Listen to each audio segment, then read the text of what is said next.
दोस्तों, Arushi murder case के बारे में तो हम सभी लोग जानते हैं क्योंकि ये केस बहुत लंबा चला था। कई थ्योरी सामने आई थी और ये भी सामने आया कि इतनी लंबी जांच के बावजूद आज तक कातिल का चेहरा सामने नहीं आया है। आज ब्लैक फाइल्स में हम वो बात करेंगे जो मीडिया ने आज तक आपको नहीं बताई। हम बात करेंगे उस पर्पल पिलो की, उस इंटरनेट राउटर की जो रात को 3 बजे चीख चीख के कुछ कह रहा था, और उस सर्जिकल प्रिसीजन की जो किसी डॉक्टर की नहीं बल्कि किसी और की थी। तैयार हो जाइए क्योंकि आज आरुषि केस की फाइल कुछ नए सिरे से खुलेगी। Around 6 in the morning, I got a phone call, and that was Nupur, and she was shrieking. 16 तारीख में श्रुति और हेमराज का कत्ल हुआ।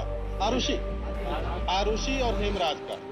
We have no idea what actually happened that evening. Dr. Rajesh Talwar has been arrested. My husband is innocent and I know that. Krishna emerged as an important suspect. मैंने कुछ नहीं किया। The scene of crime was not protected at all. There were people all over. It was like a fish market. The whole prints that have been lifted is of no use.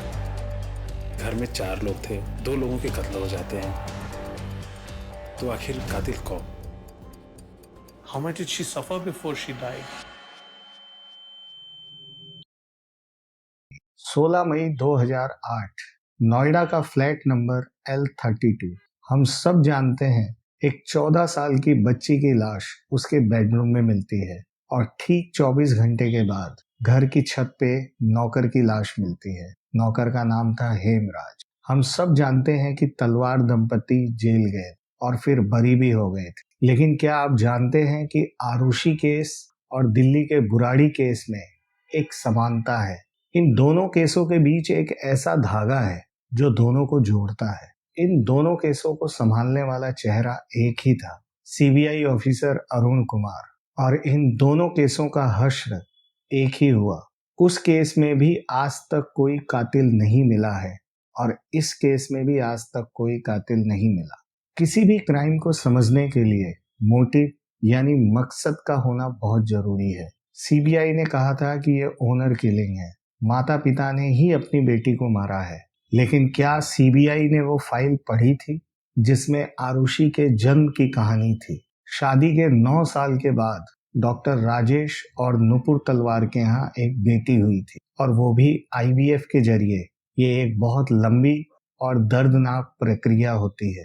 9 साल की मन्नत और लाखों की दवाइयों के बाद जो बच्ची पैदा हुई, क्या वो माता पिता एक शक के आधार पे अपनी बच्ची को मार सकते हैं? एक जाने माने फोरेंसिक एक्सपर्ट्स का मानना है कि क्या एक माँ जिसने 9 साल के लंबे दर्दनाक इंतजार के बाद अपनी बेटी को पाया हो, क्या वो इस कत्ल में शामिल हो सकती है? ये लॉजिक की पहली और सबसे बड़ी हार थी। अब हम बात करेंगे उस एविडेंस की जिसे डिजिटल एविडेंस कहा जाता है। पुलिस ने कहा था कि रात को 12 बजे सभी सो गए थे, लेकिन उस फ्लैट की इंटरनेट राउटर की फोरेंसिक रिपोर्ट कुछ और ही कह रही थी। रात को 12 बजे से सुबह 4 बजे के बीच उस राउटर को कई बार मैनुअली रीसेट करने की कोशिश की गई। रात के 3:53 पर जब आरुषि और हेमराज की हत्या हो चुकी थी, किसी ने राउटर का प्लग निकाल के दोबारा लगाया था। अगर माता पिता सो रहे थे तो राउटर के साथ कौन खेल रहा था? क्या कोई सबूत मिटाने के लिए इंटरनेट पे कुछ सर्च कर रहा था?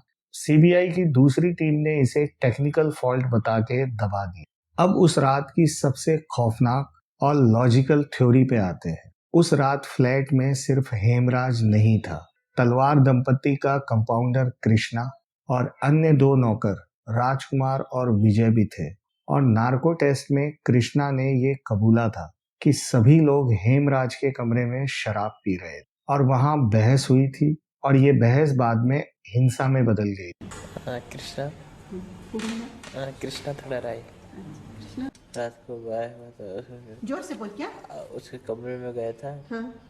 हैं? हेमराज का मोबाइल कहाँ डिस्ट्रॉय किया? नहीं मैम, वो सच पे तुमने उसको लेके गए क्या छत पर? हाँ? जी जी जी जी किसने लेके गए थे? छत पर किसने लेके गए?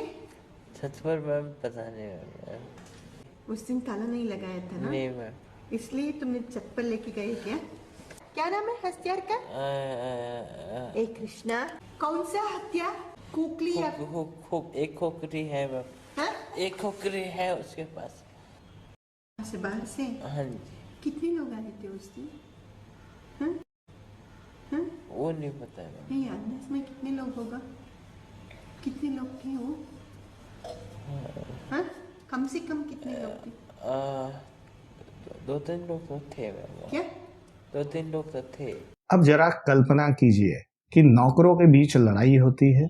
हेमराज अपनी जान बचाने के लिए छत की तरफ भागता है और शोर मचाता है। बगल में सो रही आरुषि की नींद खुल जाती है और वो दरवाजा खोलती है और देख लेती है कि कृष्णा और उसके दोस्त हेमराज के साथ क्या कर रहे हैं।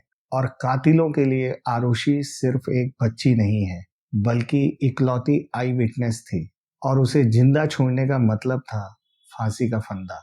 इसलिए आरुषि को मारना उनकी सनक नहीं थी, उनकी मजबूरी थी। आरुषि ने वो देख लिया था जो उसे नहीं देखना था। क्या यही वजह थी कि दोनों के गले में एक ही कट मार्क का निशान था, ताकि कोई सबूत ना बचे। अब हम आते हैं पर्पल पिलो केस और खुखरी का राज। यहाँ हमारे सिस्टम ने एक और बड़ा झूठ बोला। डॉक्टर राजेश तलवार एक डेंटिस्ट थे, इसलिए ये कहा गया कि उन्होंने ही सर्जिकल ब्लेड से गला काटा है। लेकिन क्या आपने कभी नेपाली खुखरी देखी है?